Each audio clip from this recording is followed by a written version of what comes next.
finalmente destino Beijing.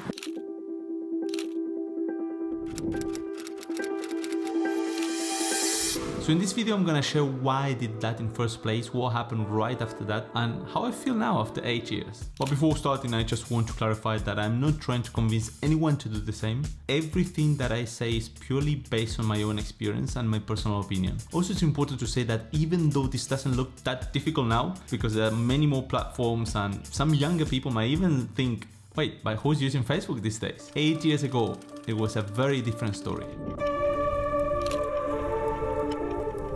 You might find this interesting, but this has nothing to do with privacy, even though we all know the different scandals, but this is not the real reason. The truth is that I was wasting a lot of time on the platform, but the worst thing is that I was not even enjoying the time on the platform.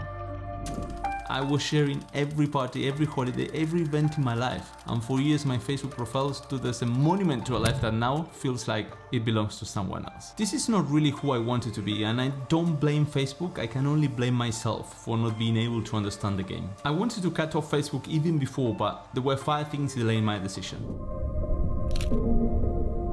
Okay, the real translation is I won't be able to message that guy from my primary and secondary school that I didn't really know or like, or that person that I randomly met in one trip but we didn't speak again after that.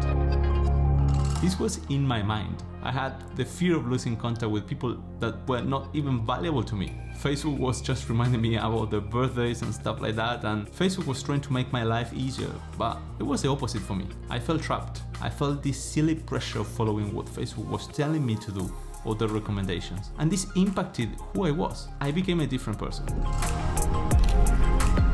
In other words, FOMO, fear of missing out. It's this weird feeling of trying to constantly be connected with what other people are doing. It's like the fear of regret. How many of us checked an ex-classmate profile even though we haven't spoken in 10 years with that person, and then gossip with somebody else about it? This was also in my mind. I wanted the latest and greatest. Okay, the real translation is neither my brain or my computer is capable of storing memories. By 2013, I had around 6 years of photos. My Facebook profile was truly like a trophy for me. I managed to capture every event in my life on a monthly basis for 6 years. I had more than 70 albums. I couldn't imagine losing that. I thought that my life was going to fade away without all my photos. Facebook was literally the way I documented every moment of my life. Yes, I know this was crazy and I really feel embarrassed, but I also thought that the only way to date was via Facebook, and I was forgetting the real life opportunities. At some point, I even thought that being active on Facebook could maximize my opportunities to be seen by more girls, so I could potentially increase my chances to succeed at relationships. Okay, the real translation is my employer will suspect I'm a spy because I don't have Facebook. This sounds funny, but when I finished university and I was looking for a job while living in France, I was already barely using Facebook, but I decided to keep it because I thought that the recruiters, besides checking my CV, they were going to check my Facebook to see I was a normal person. This was literally 10 years ago, so I hope you can also understand the context. But of course, I agree with you, this is still madness and absolutely ridiculous. Eventually, I overcame all those ridiculous thoughts and I left Facebook. Of course, this decision was going to have consequences. Have you seen that cute dog video I shared on Facebook? No. Sorry. I don't use Facebook and I don't even know my password. I just shared the event with you on Facebook. Sorry. I don't use Facebook. I tried to send you something on Messenger, but I couldn't find you. Have you blocked me by any chance? I haven't blocked you. I haven't used Facebook for a very long time and I have no clue what Messenger is. I added you as a friend, but you didn't accept the request. Okay, sorry. I don't use Facebook. I'm a terrible actor. I'm not gonna lie, I felt the social pressure. I was probably the only one in my circle not using Facebook. Every time I was meeting a new person, it seems that the only way to stay in touch was Facebook. Like, hello, I have a phone number, are you interested? Probably one of the worst moments for me was when some people of my circle in France were organizing meetings via Facebook groups. And I remember they were meeting and I was constantly missing these events. And then they asked me, hey, why are you not joining us? And I needed to explain again.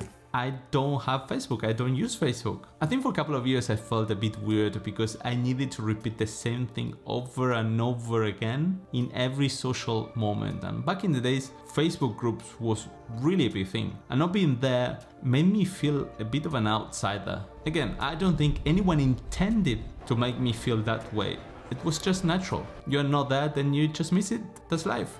Eventually other platforms such as Instagram and Snapchat came in and Facebook became slightly less relevant in many of these circles.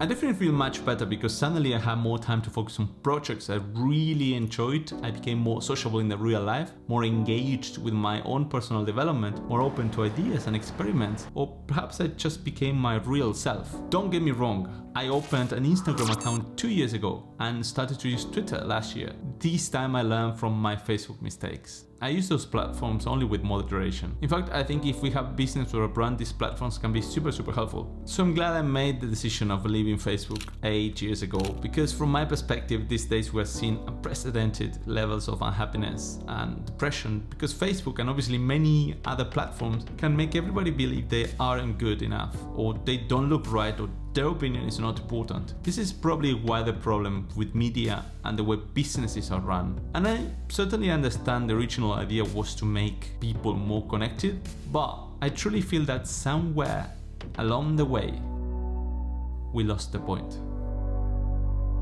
If you like this video and found this was helpful, please feel free to press like and also let me know in the comments what you think. And if you want to make my day, please feel free to subscribe to the channel. Thank you so much for watching and see you next week. What do I believe?